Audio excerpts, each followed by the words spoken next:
पाठ नंबर 2 का नाम है उसने कहा था, जिनका लेखक है चंद्र शर्मा गुलेरी जी। और यह एक क्या है, तो यह एक कहानी है, जिसका सबसे पहला हम लोग का प्रश्न आएंगे, हिंदी कहानी के विकास में मील की पत्थर कौन सी कहानी मानी जाती है।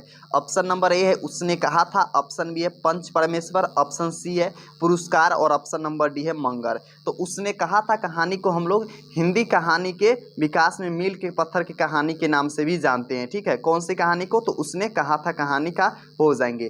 तेरी कुरमाई हो गई का किस कहानी से संबंध है, तो जब आपने पढ़ा होगा उसने कहा था कहानी, उसमें एक लड़का एक लड़की से पूछती है कि तेरी कुरमाई हो गई है, लहना सिंह जिसका नायक है, तो यह जो है ना किस कहानी से संबंध है, तो आप जो है ना इजीली बता सकते हैं या कि जो है ना उसने कहा था कहानी से संबंध है कि तेरी कुरमाई हो गई, बार बार पूछता है लहना सिंह। ठीक है, अगला हम लोग का प्रश्न है, बिना फेरे घोड़े बिगड़ता है और बिना लड़े सिपाही, यह पंक्ति जो है ना किस कहानी की है। ऑप्शन नंबर ए है रोज का है, बी है सदानीरा का है, एक लेख एक पत्र का उसने कहा था। तो राइट आंसर हो जाएंगे ऑप्शन नंबर डी, यानी कि उसने कहा था कहानी का हो जाएंगे बिना फेरे घोड़े बिगड़ता है और बिना लड़े सिपाही। ठीक है, यह पंक्ति किस कहानी के हो जाएंगे, तो उसने कहा था क्या हो जाएंगे। बुध का कांटा यानी बुद्धू का कांटा रचना है, ऑप्शन नंबर हो जाएंगे इसका राइट आंसर बी, यानी कि चंद्र शर्मा गुलेरी जी का टोटल 3 कहानियां हैं। ठीक है, ये बुध का कांटा उसने कहा था और एक और है, हम आपको बाद में बताएंगे। चलिए, तो अगला प्रश्न हम लोग का है, चंद्र शर्मा गुलेरी जी किस सदी के प्रमुख लेखक थे, तो ऑप्शन नंबर हो जाएंगे डी, यानी कि 20वीं सदी के प्रमुख लेखक कौन हो जाएंगे, तो चंद्र शर्मा गुलेरी जी हो जाएंगे। ठीक है, अगला प्रश्न हम लोग का है, गुलेरी जी ने कुल कितनी कहानियां लिखी हैं, तो जैसा कि हमने आपको ऊपर अपने जस्ट बताया है कि गुलेरी जी ने टोटल 3 कहानियां लिखी है, बुध का कांटा उसने कहा था और एक और है। ठीक है, अगला प्रश्न हम लोग का है, उसने कहा था कहानी का नायक कौन है, तो नायक का मतलब यह होता है कि मान लीजिए आप जो है ना कोई फिल्म देख रहे हैं, कोई मूवी देख रहे हैं ना, तो उसमें जो है शुरू से लेकर के लास्ट तक जो उसका जो है ना क्या करता है, एक्टिंग करता है ना, उसी को हम लोग नायक बोल सकते हैं। तो उसने कहा था कहानी में लहना सिंह हो जाएंगे नायक। ठीक है, तो ये आपको याद रहना है कि उसने कहा था कहानी के नायक कौन हो जाएंगे, तो लहना सिंह।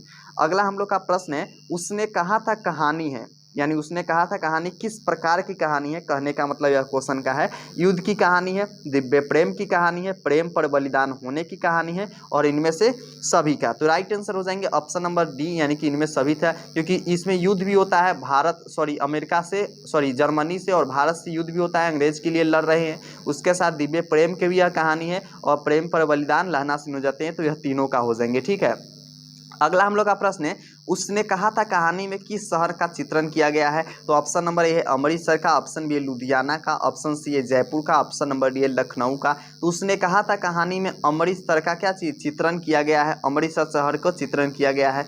अगला हम लोग का प्रश्न है, लहना सिंह का गांव का नाम क्या है, ऑप्शन नंबर ए है मगड़े है, ऑप्शन बी है मांझे है, ऑप्शन सी है कटरा है, और ऑप्शन नंबर डी है तेलघड़िया है। तो लहना सिंह का गांव का जो नाम है वह मांझे है। तभी तो बोलता है कि तू कहाँ रहती है, तो कहते हैं मांझे से, और तू कहाँ से रहती है, तो कहते हैं यहाँ से। ठीक है, नेक्स्ट हम लोग का प्रश्न 11 नंबर है, लहना सिंह किस पद पर था, ऑप्शन ए सूबेदार के, ऑप्शन बी है लेफ्टिनेंट के, सी है जमदार के, मेजर के। तो राइट आंसर हो जाएंगे लहना सिंह जो था एक जमदार के पद पर था। ठीक है, और वजीरा सिंह किस पद पर था, तो सूबेदार के हो जाएंगे। नेक्स्ट हम लोग का है, सूबेदार हजारा सिंह के लड़के का क्या नाम था, तो option A Bodha Singh, option B है महासिंह, ऑप्शन सी कीरत सिंह, और ऑप्शन नंबर डी है जगधारी सिंह। तो राइट आंसर हो जाएंगे सूबेदार हजारा सिंह का लड़के का नाम था बोधा सिंह। ठीक है, आपको इस बात को याद रखना है।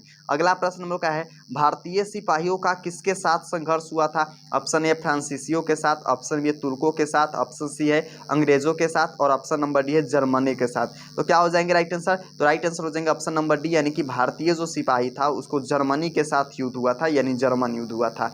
नेक्स्ट हम लोग का है 14 नंबर प्रश्न है कि जर्मन लेफ्टिनेंट को किसने मार गिराया, ऑप्शन नंबर ए है सूबेदार ने, ऑप्शन बी है बोधा सिंह ने, ऑप्शन सी है लहना सिंह ने, और ऑप्शन नंबर डी है वजीरा सिंह। तो राइट आंसर हो जाएंगे ऑप्शन नंबर सी, यानी कि लहना सिंह जो है ना जर्मन लेफ्टिनेंट को मार गिराया, जब उसको पता चलता है कि जो लेफ्टिनेंट साहब जो है वो ओरिजिनल नहीं है यानी नकली है, तो वह जो है ना मार देता है।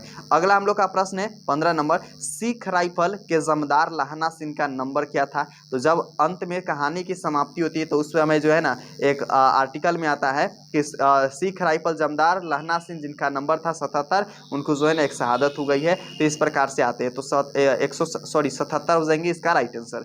नेक्स्ट हम लोग का प्रश्न है 16 नंबर, सुखमय जीवन किसकी रचना है? तो ऑप्शन नंबर हो जाएंगे ए, यानी कि चंद्र शर्मा गुलेर जी का। हम आपको बताया ना कि उसने कहा था, कौन हो जाएंगे? उसने कहा था हो जाएंगे, और बुद्धू का काटा हो जाएंगे, और सुखमय जीवन हो जाएंगे। ये तीनों कहानियां जो है ना किसका हो जाएंगे? तो चंद्र शर्मा गुलेर जी का हो जाएंगे। ठीक है, अगला प्रश्न हम लोग का है, उसने कहा था कहानी कब प्रकाशित हुआ था? तो 1915 में उसने कहा था कहानी प्रकाशित हुआ था, और 1913 में या जो है ना बुद्धू का कांटा और साथ में सुखमय जीवन दो प्रकाशित हुआ था। ठीक है, नेक्स्ट हम लोग का प्रश्न है, कछुआ धर्म किसकी कृति हो जाएंगे? तो ऑप्शन नंबर डी हो जाएंगे, यानी कछुआ धर्म जो है ना चंद्र शर्मा गुलेर जी का कृति हो जाएंगे। ठीक है, कहानी में 3 आ जाएंगे और कछुआ धर्म कृति में आएंगे। अगला हम लोग का प्रश्न है, कुरमाई का क्या अर्थ होता है? तो देखिए, कुरमाई का अर्थ होता है मंगनी। मंगनी के अर्थ होता है कुरमाई, या कुरमाई का अर्थ होता है मंगनी। ठीक है, अगला प्रश्न हम लोग का है, गुलेर जी किस गांव के मूल निवासी थे? जो गुलेर जी थे वो किस गांव के मूल निवासी हो जाएंगे? तो ऑप्शन नंबर बी हो जाएंगे, यानी गुलेर हो जाएंगे। इसीलिए तो गुलेर जी से गुलेर जो है ना रिलेट भी करता है। अगला प्रश्न हम लोग का है 21 नंबर, चंद्र शर्मा गुलेर जी किस युग के कहानीकार हो जाएंगे? तो ऑप्शन नंबर ए हो जाएंगे, द्विवेदी युग का जो है ना द्विवेदी युग का हो जाएंगे राइट आंसर। यानी चंद्र शर्मा गुलेर जी किस युग के कहानीकार है? तो द्विवेदी युग के हो जाएंगे। और बालकृष्ण भट्ट जी तो भारतेंदु युग के हो जाएंगे। अगला प्रश्न हम लोग का है, चंद्र शर्मा गुलेर जी का जन्म कब हुआ था? तो ऑप्शन नंबर सी हो जाएंगे, यानी 7 जुलाई 1883 ईस्वी को चंद्र शर्मा गुलेर जी का जन्म हुआ था। ठीक है, अगला प्रश्न हम लोग का है, उसने कहा था कहानी जो है ना किस प्रकार की कहानी है? तो ऑप्शन नंबर बी हो जाएंगे, यानी कर्म प्रधान कहानी हो जाएंगे। उसने कहा था कहानी। अगला प्रश्न हम लोग का है, बचपन में लहना सिंह लड़की से बार बार कौन सा प्रश्न करता था? तो ऑप्शन नंबर सी, यानी कि तेरी कुरमाई हो गई है। यह प्रश्न बार बार जो है ना, यानी नायक जो है ना इस कहानी का वह करता था लड़की से। अगला प्रश्न हम लोग का है, लहना सिंह सूबेदार को वापस बुलाने के लिए किसे भेजता है? तो ऑप्शन नंबर ए हो जाएंगे, यानी वजीरा सिंह को भेजता है लहना सिंह सूबेदार को वापस बुलाने के लिए। अगला प्रश्न हम लोग का है, लहना सिंह के मामा कहाँ के रहने वाले थे? तो ऑप्शन बी हो जाएंगे, यानी लहना सिंह के जो मामा थे वह जो है ना अमृतसर के रहने वाले थे, और वहीं पर लहना सिंह भी रहते थे अपने मामा के घर पे। अगला प्रश्न यहाँ पर हम लोग का समाप्त होता है टोटल सेकेंड नंबर चैप्टर, जिसका नाम है उसने कहा था, और लेखक जिसका है चंद्र शर्मा गुलेर जी।